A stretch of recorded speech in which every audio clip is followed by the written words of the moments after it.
Welcome to this lecture. Today we will first discuss the equilibrium of rigid body, and later on we will go for the another question, that's moment of inertia of a body. Now before discussing this equilibrium of rigid body, one should know what's an equilibrium. देखिए equilibrium क्या होता है. Suppose बच्चों यहां पर हमारे पास एक body है. Suppose इस बॉडी पे n number of forces act हो रहे हैं. ये है फोर्स F1, ये है फोर्स F2, ये है फोर्स F3, ये है force F4, dash dash dash, ये है फोर्स Fn. हमने एक बॉडी ले ली. इस बॉडी पे हमने n forces, n external forces act कराए. ये बॉडी तब इक्विलिब्रियम में होगी जब इन तमाम फोर्सेस का जो रिजल्टेंट फोर्स होगा, नेट फोर्स होगा, वो होगा जीरो.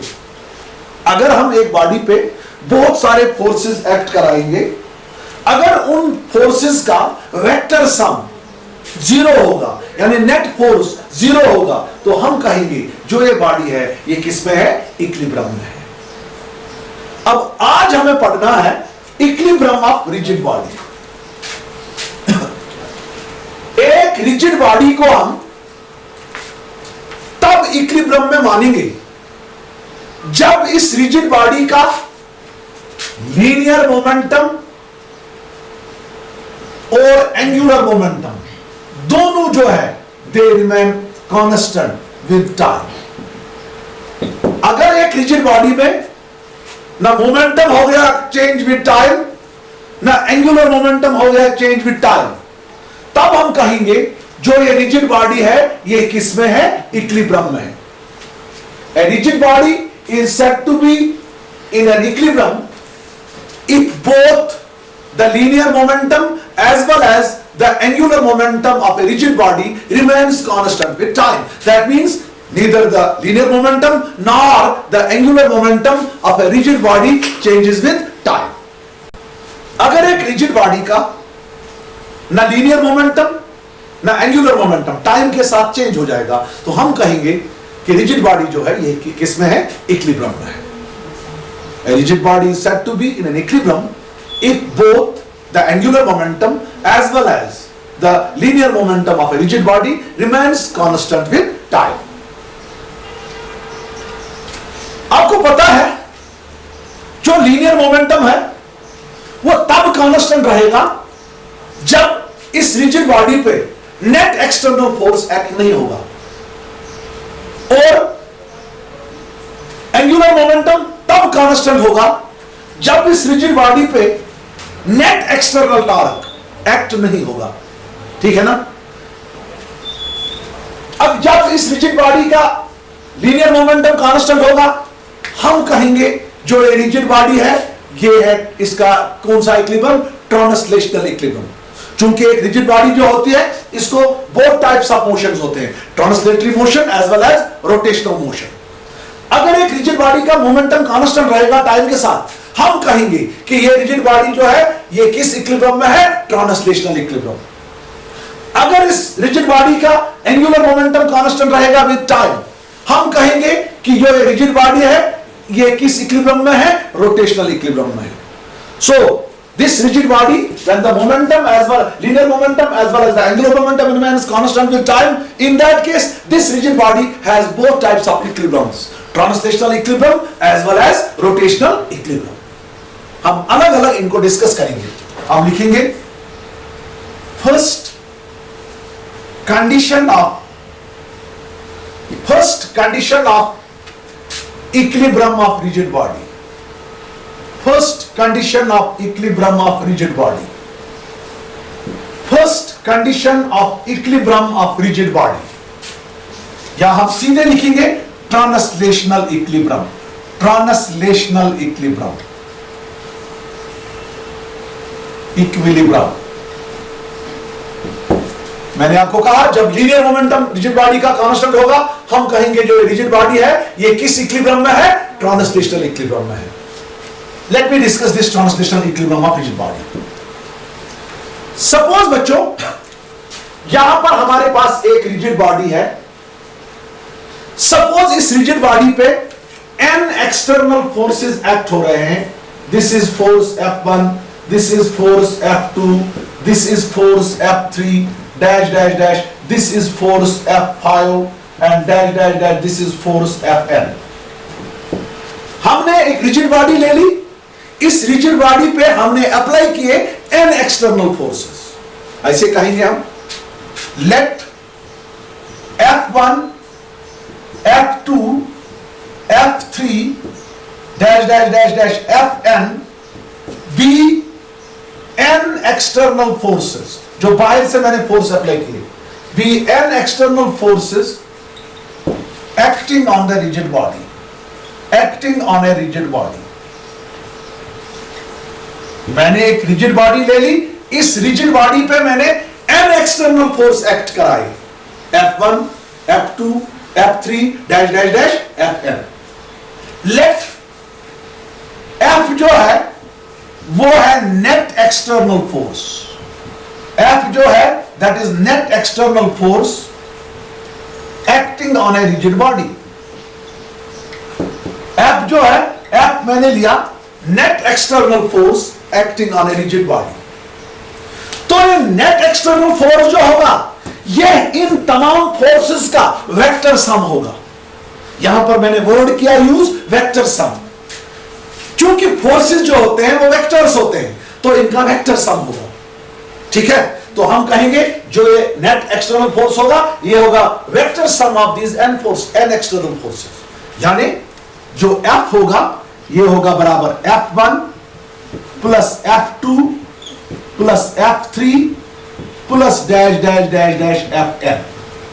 तो आपका जो ये नेट एक्सटर्नल फोर्स होगा, ये होगा vector sum of the n external forces acting on the rigid body. Now as per Newton second law of motion, जब एक बॉडी पे हम एक्सटर्नल फोर्स अप्लाई करेंगे तो उस बॉडी का मोमेंटम जो होता है वो चेंज होता है।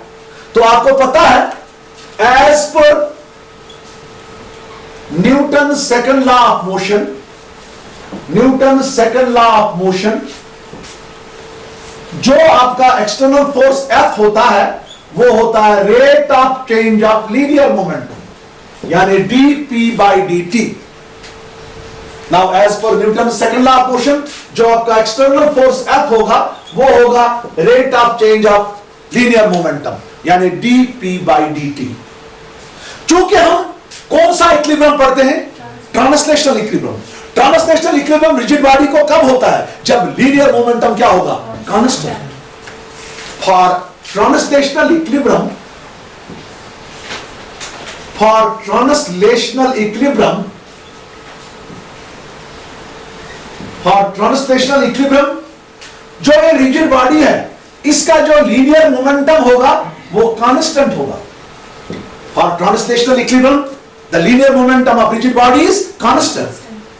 जब लीनियर मोमेंटम कांस्टेंट होगा तो जो rate of change of linear momentum होगा वो होगा जीरो। ओ भाई, जब लीनियर मोमेंटम कांस्टेंट होगा तो derivative of this linear momentum with respect time वो जीरो होगा, क्योंकि जब derivative of some quantity with respect to time zero होगा, वो क्वांटिटी क्या होती है? कांस्टेंट। चूंकि p क्या है? Constant. Therefore from second, therefore dp/dt is equal to zero. जब आपका p कांस्टेंट है तो dp/dt क्या होगा? जीरो। जब मोमेंटम कांस्टेंट होगा तो derivative of momentum with time will be zero, because when the momentum is constant there will be no change of momentum with respect to time. जब dp/dt zero होगा तो therefore from equation second जो आपका f होगा वो किसके बराबर होगा? जीरो। dp, जब p कांस्टेंट है dp/dt जीरो होगा। जब dp/dt जीरो है तो हमारा f क्या है? हमारा f क्या है? जीरो। ओ भाई, dp/dt जीरो है तो f क्या बनेगा? Zero. therefore from equation second हमारा जो F होगा, हमारा जो F होगा नेट एक्सटर्नल फोर्स जो रिजिड बॉडी पे एक्ट होगा वो किसके बराबर निकला? जीरो के बराबर। मगर ये F किसके बराबर है? F1 plus F2 plus F3 plus dash dash dash Fn। और this employs F1 plus F2 plus F3 plus dash dash dash dash dash Fn is equal to zero. तो निकली हमें कंडीशन तो हम ऐसे कहेंगे, a rigid body is said to be in translational equilibrium if the net external force or the vector sum of external forces acting on a rigid body is zero. A rigid body is said to be in translational equilibrium. अगर इस rigid body पे जो net external force होगा वो होगा zero, या इस पे जो एन एक्सटर्नल फोर्स एक्ट हो रहे होंगे उन एन एक्सटर्नल फोर्सेस का वेक्टर सम अगर किसके बराबर होगा, जीरो के बराबर, तो उस सूरत में हमारी रिजिड बॉडी जो होगी वो किस इक्विलिब्रियम में होगी, translational equilibrium. So this was the first condition of equilibrium of rigid body. अब हम पढ़ेंगे सेकंड कंडीशन.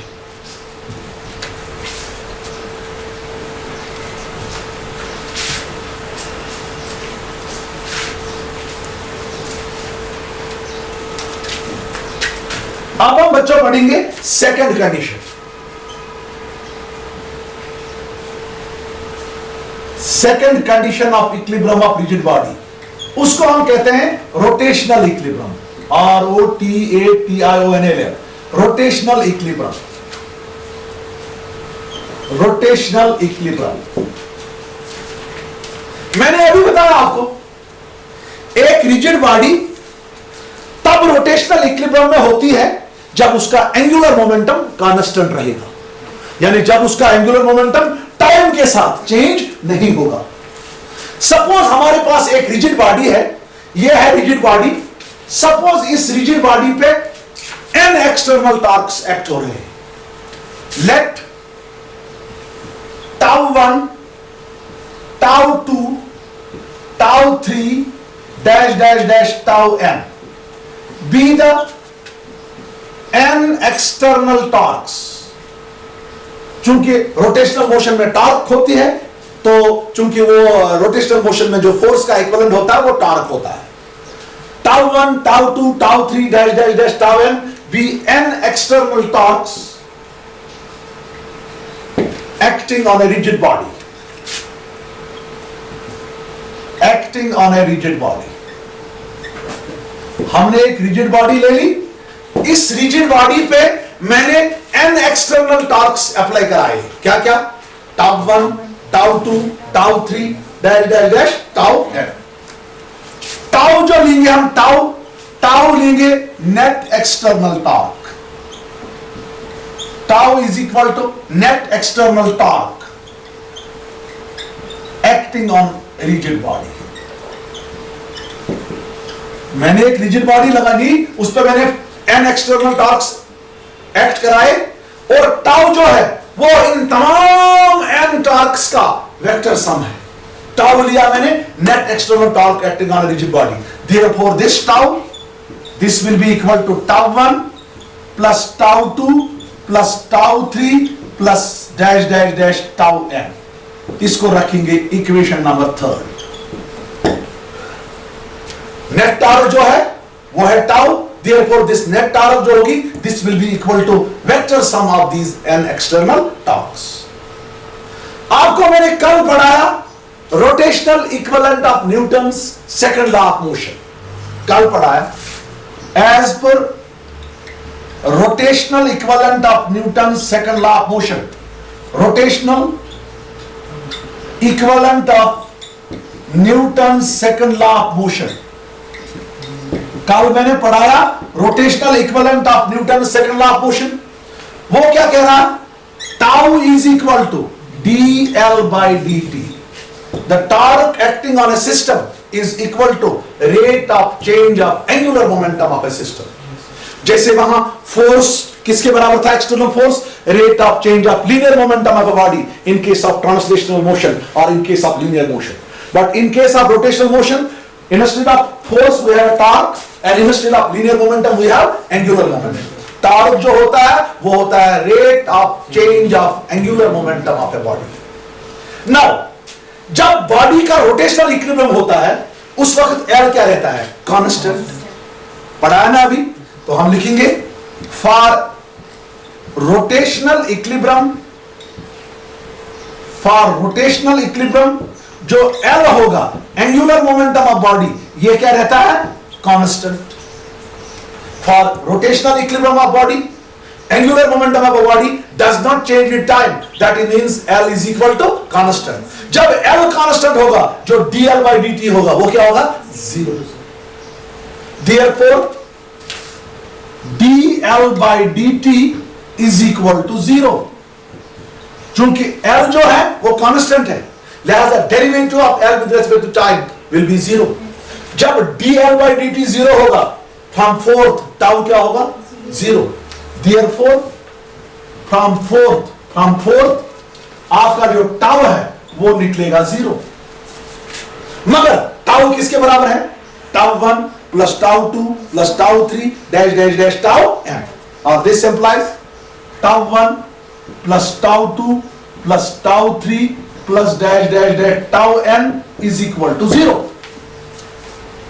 इसका मतलब है कि एक रिजिड बॉडी तब रोटेशनल इक्विलिब्रियम में होगी जब इस रिजिड बॉडी पे जो नेट एक्सटर्नल टॉर्क एक्ट हो रहा है वो किसके बराबर होगा? जीरो.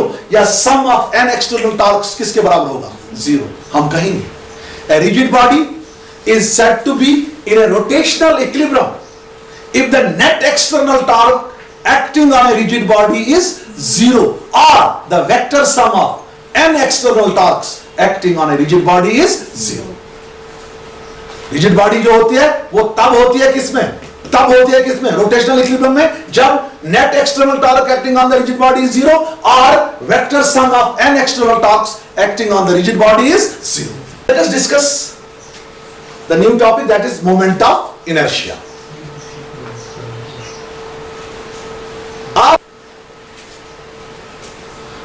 अब हम नया टॉपिक पढ़ेंगे, मोमेंट ऑफ इनर्शिया.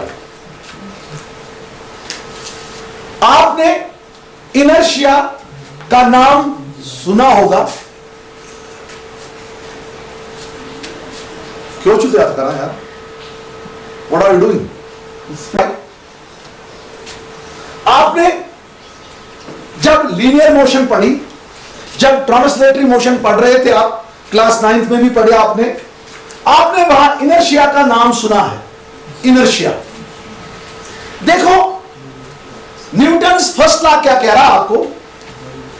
अगर एक बॉडी स्टेट ऑफ रेस्ट में होगी या अगर एक body state of uniform motion में होगी, uniform linear motion, it will continue to remain in that state unless some external force acts on a body which changes its state. Newton's first law कहता है कि everybody continues in its state of rest or of uniform linear motion in a straight line unless some external force acts on it which changes its state. यानी Newton's first law कह रहा है कि एक जो बॉडी है वो खुद ब खुद अपना स्टेट ऑफ रेस्ट या अपना स्टेट ऑफ मोशन चेंज नहीं कर सकती है. इसीलिए न्यूटन्स फर्स्ट लॉ को हम कहते हैं लॉ ऑफ इनर्शिया. क्या क्या कह रहा न्यूटन्स फर्स्ट लॉ? कि अगर एक बॉडी रेस्ट में होगी that will remain at rest for ever. अगर एक बॉडी यूनिफॉर्म मोशन में होगी along a straight line, it continues to move along the same straight line with uniform velocity unless some external force acts on it which compels it to change its state of rest. If it is in rest, the force will bring it into the motion. If it is in motion, the force will bring it to rest. इसका मतलब है ये body जो है ये खुद ब खुद अपना स्टेट ऑफ रेस्ट या अपना state of uniform motion change नहीं कर सकती है. This inability of a body to change its state of rest or of uniform linear motion by itself, that is called as inertia. उसको हम क्या कहते हैं? inertia. एक बॉडी की inability कि वो खुद ब खुद अपना state of rest या अपना state of uniform motion change कर सकेगी, ठीक है ना? उस चीज को हम क्या कहते हैं? inertia. Similarly, अगर हमारे पास एक बॉडी होगी, rigid बॉडी, सपोज ए रिजिड बॉडी जो होगी ये रोटेट कर रही होगी अबाउट ए गिवन एक्सिस. ये रिजिड बॉडी जो है ये अपना स्टेट ऑफ रोटेशन जो है ये खुद ब खुद ये चेंज नहीं कर सकती है अनलेस इस रिजिड बॉडी पे टॉर्क एक्ट होगा जो इसका state of uniform rotation change कर सकता है. Similarly a rigid body rotating about a given axis continues to maintain its state of uniform rotation unless, ये लीनियर मोशन में फोर्स कहते थे, unless फोर्स का इक्विवेलेंट क्या है यहां पर torque, unless some external torque acts on it which compels it to change its state of uniform rotation. इसका मतलब है इस रिजिड बॉडी की प्रॉपर्टी, ये रिजिड बॉडी जो है ये खुद ब खुद it is unable to change its state of rotation by itself. This property of a rigid body by virtue of which it opposes the torque. This property of a rigid body by virtue of which it opposes the torque, ये torque को क्या करेगी, oppose करेगी.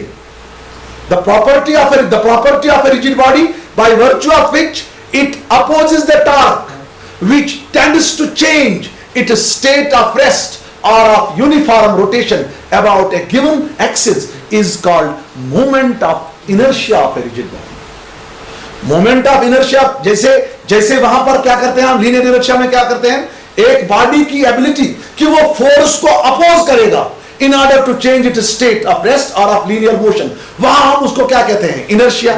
तो यहां पर हम कहते थे, यहां पर हम कहेंगे the property of this rigid body by virtue of which it opposes what, torque, because the torque is the only thing which can change its state of rest or of state of uniform rotation. This property of a rigid body by virtue of which it will oppose that torque which will tend to change its state of rest or of uniform rotation, that property of rigid body is called moment of inertia or it is called rotational inertia. Moment of inertia or rotational inertia. क्या property of a rigid body, property of a rigid body by virtue of which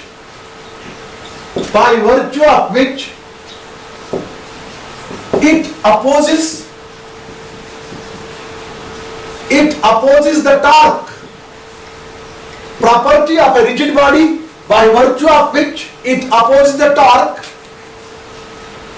which tends to change its state of rest or of uniform rotation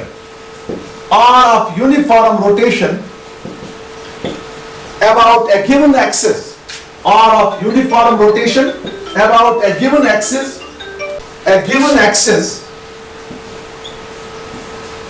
is called moment of inertia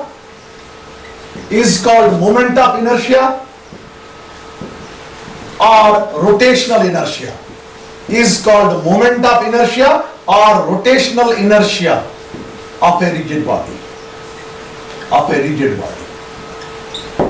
rigid body की एक वो property जिस property के जरिए ये rigid body torque को oppose करेगा, जो टॉर्क इस रिजिड बॉडी का स्टेट ऑफ रेस्ट और state of uniform rotation change कर सकता है, उस प्रॉपर्टी को हम कहते हैं moment of inertia of rigid body और rotational inertia of rigid body. ये कैसे हम मेजर कर सकते हैं, देखो कैसे मैं इसको मेजर करूंगा इस मोमेंट ऑफ इनर्शिया को. Let you see.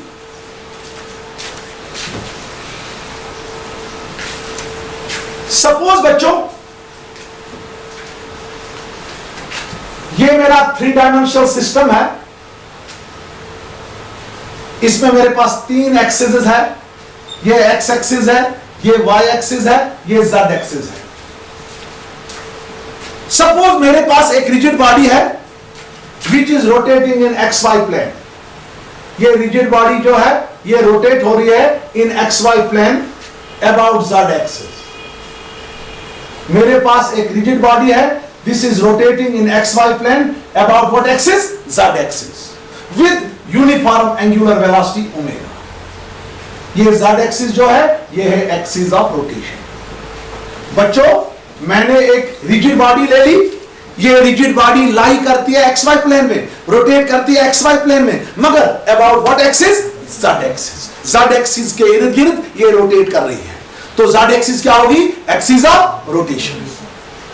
सपोज जो ये रिजिड बॉडी है, it is made up of n particles. Suppose जो रिजिड बॉडी है, it is made up of n particles. Suppose मेरे बच्चों, ये पार्टिकल नंबर 1 है, इसका मास है m1। सपोज जो ये पार्टिकल फर्स्ट है 1 है, जिसका मास है m1, it is at a distance of r1 from the axis of rotation. ये पार्टिकल नंबर 2 है, इसका मास जो है वो है m2, it is at a distance of r2 from the axis of rotation. ये पार्टिकल नंबर 3 है, इसका मास m3 है, it is at a distance of r3 from the axis of rotation. Suppose ये पार्टिकल नंबर n है, इसका मास है mn, it is at a distance of r4 from the axis of rotation. मैंने एक rigid body ले ली, जो rigid body rotate कर रही है एक्स वाई प्लेन में about z axis with angular velocity omega. ये रिजिड बॉडी जो है, it is made up of n particles having masses m1, m2, m3 dash dash dash mn, which are at the distances of r1, r2, r3 dash dash dash rn from the axis of rotation. Dobro, many are rigid body, ये rigid body चे बनामत n particles, यूँ mass चे m1, m2, m3 dash dash dash mn, तो यूँ दूर चे axis of rotation पर कोता r1, r2, r3 dash dash dash rm. Then the moment of inertia of this rigid body about the axis of rotation. What is the axis of rotation? Z axis. Moment of inertia of this rigid body about the axis of rotation is equal to sum of products of masses of the particles constituting the rigid body and the squares of their respective distances from the axis of rotation. क्या लिखूंगा मैं ऐसे लिखूंगा, moment of inertia, इसको हम आई से denote करते हैं, कैपिटल आई से। Moment of inertia I of A rigid body about A given axis. देखो यहां से moment of inertia I of a rigid body about a given axis is defined as, मैंने ये भी बताया, यहां से देखो sum of products, प्रोडक्ट का सम, किस किस का product? sum of products of masses of particles, sum of products of masses of particles constituting the rigid body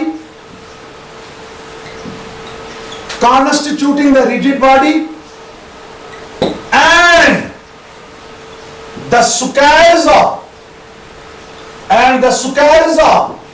their respective distances from the axis of rotation.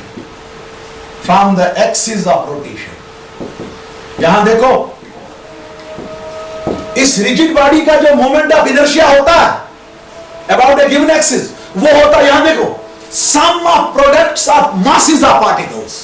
सम जमा products of, किनका product? Masses of particles and their respective distances from the axis of rotation. देखो ये क्या होगा, इसका मतलब ये आई होगा बराबर, वो पहले पार्टिकल का मास क्या है m1, तो ये होगा m1 इनटू प्रोडक्ट, किसका साथ product? Their squares of their respective distance, यानी आई जो होगा ये होगा m1 r1 स्क्वायर, प्रोडक्ट किया मैंने, प्लस दूसरे पार्टिकल का मास m2 r2 square, plus m3r3 square plus dash dash dash mnrn square. यहां देखो जो I होगा ये होगा सम ऑफ प्रोडक्ट्स। किस किस का प्रोडक्ट है? मास का और स्क्वायर ऑफ डिस्टेंस का। Sum of products of masses of the particles and squares of the respective distances of these particles from the axis of rotation। पहले पार्टिकल का मास m1 है और इसका प्रोडक्ट करना हमें इसकी जो रेस्पेक्टिव डिस्टेंस होगी एक्सिस ऑफ रोटेशन से उसके स्क्वायर से। तो ये होगा I is equal to m1 r1 square plus m2 r2 square plus m3 r3 square plus dash dash dash mn rn square. हम इसको ऐसे लिख सकते हैं I इज इक्वल टू, इस सम के बदले में समेशन लिखूंगा, m1 m2 m3 mn के बदले में लिखूंगा mi, ठीक है। r1 r2 इसके बदले लिखूंगा मैं ri स्क्वायर। I निकला आपको बराबर समेशन ऑफ, समेशन प्लस के बदले में लिखूंगा समेशन, जो m1 m2 m3 इसके बदले I लिखूंगा, r1 स्क्वायर r2 स्क्वायर इसके बदले में लिखूंगा ri स्क्वायर। तो I का वैल्यू है फ्रॉम 1 टू m। पहले I दे दो 1, ये बन गया m1 r1 स्क्वायर, फिर I दे दो 2, ये बन गया m2 r2 स्क्वायर, फिर दे दो m, ये बनेगा mn rn स्क्वायर, ठीक है। इसके यूनिट्स लिखेंगे, यूनिट्स लिखेंगे इसके। यहां देखो तो आपका मोमेंट ऑफ इनर्शिया लिखना mass into distance square. What is our distance, what is M mass, what is our distance. तो मोमेंट ऑफ इनर्शिया है mass into distance square. Unit आपका जो आई है वो आपको अभी निकला mass into distance square R square. लिखो भाई इसका ऐसा यूनिट, ऐसा यूनिट लिखो, ऐसा यूनिट ऑफ आई जो है दैट इज मास का है केजी, डिस्टेंस का है metre square. This is KG metre square. इसका लिखो बच्चों CGS unit, CGS unit of I जो होगा वो होगा gram centimetre square, gram centimetre square. आगे चलो डायमेंशंस, डायमेंशंस ऑफ आई देखो बच्चों, चूंकि आई जो है वो है मास इंटू डिस्टेंस स्क्वायर। मास के बदले होगा m1, डिस्टेंस के बदले होगा L2, ये होगा m1 m raise to power 1 L raise to power 2। हम लिख सकते हैं t रेज़ टू पावर 0 भी, क्योंकि टाइम नहीं है। ये मोमेंट ऑफ इनर्शिया जो है ये हमने निकाला अबाउट ए गिवन एक्सिस। इसका मैग्नीट्यूड भी है, डायरेक्शन भी हो सकती है, लेकिन ये मोमेंट ऑफ इनर्शिया जो है ये न वेक्टर है न स्केलर है। It is neither vector nor scalar, it is a third quantity that's called tensor. Moment of inertia जो है ये है टेंसर। इसका मैग्नीट्यूड है लेकिन इसकी जो डायरेक्शन है वो आर्बिट्री डायरेक्शन है। Since this moment of inertia has magnitude, ओ छाती has magnitude but arbitrary direction, therefore it is neither a vector nor a scalar but it is a tensor। ये आप याद रखना, it is a tensor। Tensor हो गया, tensor वो चीज है जिसका मैग्नीट्यूड होगा मगर आर्बिट्री डायरेक्शन होगा। Same is with moment of inertia, so this moment of inertia is neither a vector nor a scalar but it is a tensor। pause। the significance of moment of inertia, physical meaning या physical significance of moment of inertia।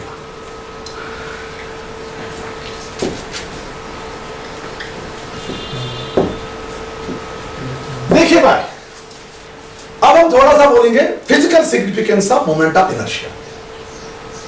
देखो आपको पता है mass of the body measures the inertia of a body. जितनी एक body में ज्यादा मास होगा उतना उस बॉडी का ज्यादा इनर्शिया होगा, उतना वो बॉडी ज्यादा अपोज करेगा चेंज इन इट्स स्टेट को। इसका मतलब है जो आपका मास है ये अपोज करता है linear motion of a body. Mass of a body opposes the linear motion of a body. Because mass of a body is measure of the inertia of a body, and inertia is the ability of a body. By virtue of it, it opposes any change in its state of rest or of linear motion. मास जो है ये oppose करता है linear motion of a body. यहां पर आपने अभी देखा जो मोमेंट ऑफ इनर्शिया है, मोमेंट ऑफ इनर्शिया है, ये एक बॉडी की वो प्रॉपर्टी है जिससे बॉडी अपोज करती है किसको? टॉर्क को, in order to change it state of rest और of rotational motion of a body. इसका मतलब है जो मोमेंट ऑफ इनर्शिया है ये अपोज करता है किसको? टॉर्क को, यानी ये अपोज करता है रोटेशनल मोशन ऑफ बॉडी. हम ऐसे कहेंगे mass of body oppose the force in linear motion. Similarly, moment of inertia opposes the torque in rotational motion. इसका मतलब है this moment of inertia plays the same role in rotational motion as is played by the mass in linear motion. Mass of a body opposes the force in linear motion, while as moment of inertia opposes the torque in rotational motion. इसका मतलब है जो moment of inertia है ये rotational motion में वही role करता है जो मास करता है किसमें? Linear motion. तो हम कहेंगे दिस मोमेंट ऑफ इनर्शिया, जिसको हम रोटेशनल इनर्शिया भी कहते हैं, this is a rotational analogy of mass in linear motion. यानी जो मोमेंट ऑफ इनर्शिया है this is rotational equivalent of mass in linear motion. Moment of inertia in rotational motion is rotational equivalent of mass in linear motion, because moment of inertia plays the same role in rotational motion as is played by mass in what? Linear motion. Therefore this moment of inertia is a rotational equivalent of mass in linear motion. This is the physical significance of moment of inertia. This completes this question.